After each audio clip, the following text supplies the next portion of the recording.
વાતાવરણ સતત બદલાઈ રહ્યું છે. હાલ શિયાળો છે, તેમ છતાંય આપણે થોડા પાછલા કેટલાક દિવસોમાં કમોસમી વરસાદ જોયો. હવે થોડીક ઠંડી પડવાની શરૂઆત થઈ છે.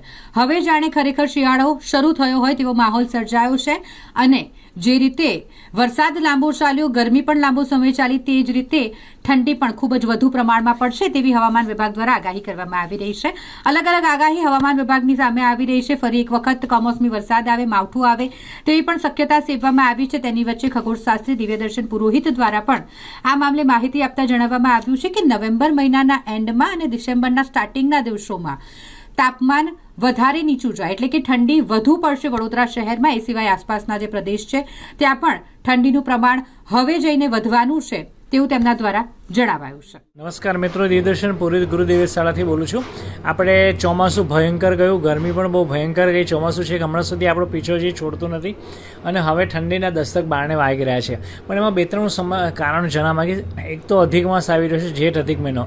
એટલે અત્યારે આપણે જે ચાલી રહ્યા છીએ ખરેખર કારતક ગણાય, પણ એવું કારતક નહીં, આસો મહિનો ચાલી રહ્યો છે. એટલે હજી ઠંડી પડી નથી, કારતક હવે આવશે. પણ સાથે સાથે બીજું એ પણ એક્સપેક્ટેશન છે કે લા નીના નામની કન્ડિશન સમુદ્રની ઉત્પન્ન થઈ ચૂકી છે, ફેબ્રુઆરી સુધી ચાલશે. લા નીના અમેરિકા બાજુ ઠંડો પ્રવાહ ઉત્પન્ન કરે, એટલે કે ઠંડી હવા નીચે બેસે અને આપણે ત્યાં ગરમ પ્રવાહ ઉત્પન્ન કરે, એટલે ગરમ હવા ઉપર જાય અને વરસાદ પડે, સ્ટોર્મ આવે, એવું થાય.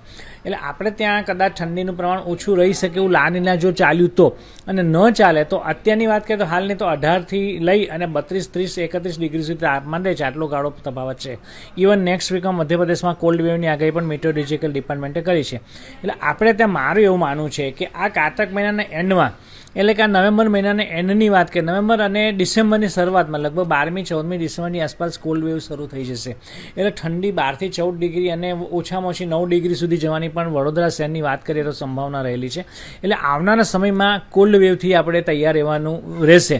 જો લા નીનાની અસર ઓછી થઈ જશે તો, લા નીનાની અસર રહેશે તો આપણને એટલી બધી ઠંડી નહીં પડે, પણ ઠંડી પડી પણ જરૂરી છે, કેમ કે પાક માટે પણ જરૂરી છે અને આવનારા સમયમાં એ ગરમી માટે બી જરૂરી છે. એટલે દરેક ઋતુ પ્રમાણે ચાલે. આપણે જે ટ્રોપિકલ વિસ્તારમાં રહીએ છીએ, ભારત ટ્રોપિકલ વિસ્તારમાં છે, ઉષ્ણકટિબંધીય, એટલે ત્રણેય ઋતુ સમાન હોય તો જ આપણે ચાલીએ. પણ આ ઋતુ ઠંડી પણ થોડીક લાંબી ખેંચાશે, વધુ પણ આવશે, અને જો લાલીનાની અસર નહીં હોય તો આપણે કોલ્ડ વેવની તૈયારી, 2 થી 3 કોલ્ડ વેવ આવવાની તૈયારીની બી માનસિક તૈયારી રાખવી પડશે. એટલે આવનારો સમય ઠંડી લઈને આવશે, એટલે નિરાશ થવાની જરૂર નથી. ઠંડીનો ઉત્સાહ માણી, કસરત કરી, સારો ખોરાક ખાઈ અને શરીર બનાવવાની આ ઋતુ છે, તેમાં ધ્યાન આપીએ.